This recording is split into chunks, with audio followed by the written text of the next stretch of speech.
मुख्यमंत्री डॉक्टर मोहन यादव ने नक्सलवादियों से संघर्ष करते हुए शहीद हुए इंस्पेक्टर आशीष शर्मा की शहादत पर दुख व्यक्त न करने के लिए दिग्विजय सिंह को आड़े हाथों लिया है। मुख्यमंत्री डॉक्टर यादव ने कहा कि आशीष शर्मा की शहादत पर दुख व्यक्त करने उनके परिवार के लिए दो शब्द संवेदना के कहने पर स्थान पर ऐसे हल्के बयान देना लज्जाजनक है। मुख्यमंत्री डॉक्टर यादव ने कहा कि प्रधानमंत्री नरेंद्र मोदी के नेतृत्व केंद्रीय गृह मंत्री अमित शाह की कुशल मार्गदर्शन में हमारी फोर्सेस निरंतर नक्सलवाद के विरुद्ध अभियान संचालित कर रही है। कांग्रेस नेताओं को ऐसे अभियान से कष्ट होता है, हमारी फोर्सेस को सफलता भी मिल रही है। ऐसे में दिग्विजय सिंह द्वारा आशीष शर्मा की शहादत पर दुख व्यक्त न करने का शर्मनाक कार्य किया गया है। मुख्यमंत्री डॉक्टर यादव ने कहा कि दिग्विजय सिंह को यह नहीं भूलना चाहिए कि नक्सलवादी किसी के नहीं होते, वे निर्धन तबके पर अत्याचार करते। दिग्विजय सिंह के बयान जैसे कृत्यों के कारण जनता का कांग्रेस से मन टूटता है। आशीष शर्मा ने देश की सेवा करते हुए जान की बाजी लगाकर नक्सलवादियों के विरुद्ध लड़ते हुए अपना कर्तव्य निभाया। राज्य सरकार ने प्रधानमंत्री और केंद्रीय गृह मंत्री की भावना के अनुसार शहीद आशीष शर्मा के भाई को सेवा में लेने उनके नाम से गांव में पार्क के निर्माण, परिवार को आर्थिक सहायता देने का कार्य किया है। दिग्विजय सिंह जी को चाहिए था कि वो हमारे नरसिंहपुर के सपूत आशीष शर्मा की शहादत पर उनके परिवार वालों के लिए दो शब्द संवेदना के बोलते।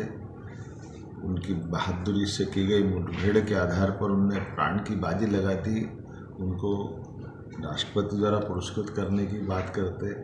राज्य सरकार ने उनके लिए जितना जो बन सके हमने सबने माननीय गृह मंत्री जी के और माननीय प्रधानमंत्री की भावना के अनुसार उनके अपने परिवार के लिए छोटे भाई को आउट ऑफ टर्म हमने उनको सब इंस्पेक्टर बनाने की बात कही है।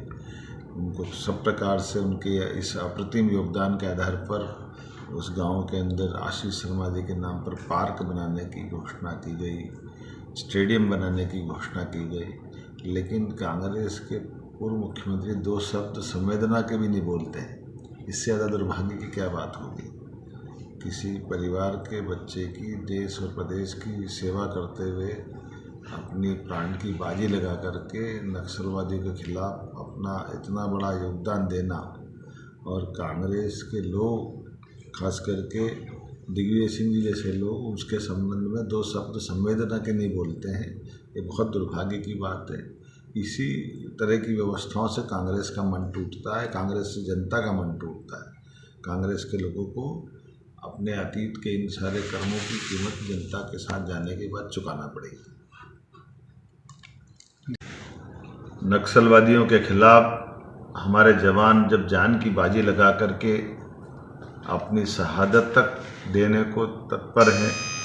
कल ही बीते दिन आशीष शर्मा जी जिनको राष्ट्रपति पुरस्कार भी मिले थे और उनका आउट ऑफ प्रमोशन भी हुआ, लेकिन ऐसे मौके पे जब देश भर से हमारे माननीय प्रधानमंत्री श्रीमान नरेंद्र मोदी जी के नेतृत्व में माननीय गृह मंत्री अमित शाह जी के कुशल मार्गदर्शन में नक्सलवादियों के खिलाफ निर्णायक जंग चल रही है और हमारी फोर्स लगातार सफलता प्राप्त कर रही है। ऐसे में कांग्रेस और कांग्रेस के नेताओं को हमेशा की तरह ये सारी बातों से जो कष्ट होता है, बड़ा दुर्भाग्य का विषय है जब पूर्व मुख्यमंत्री दिग्विजय सिंह जी इस नक्सलवादी मूवमेंट के खिलाफ चलने वाले आंदोलन में नक्सलवादियों का साथ देते दिखाई देते हैं। वो एनकाउंटर में उस एनकाउंटर को सस्पेक्टेड बताते हैं, फर्जी बताते हैं।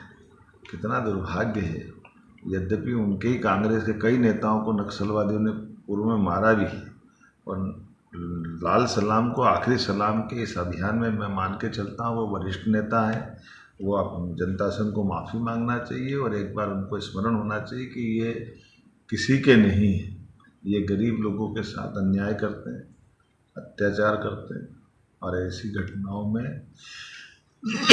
जब फोर्स निर्णायक लड़ाई में लगा है, ऐसे में एक राज्य के पूर्व मुख्यमंत्री का ऐसा बोलना, दिग्विजय सिंह का बोलना, ये बहुत दुर्भाग्यपूर्ण है।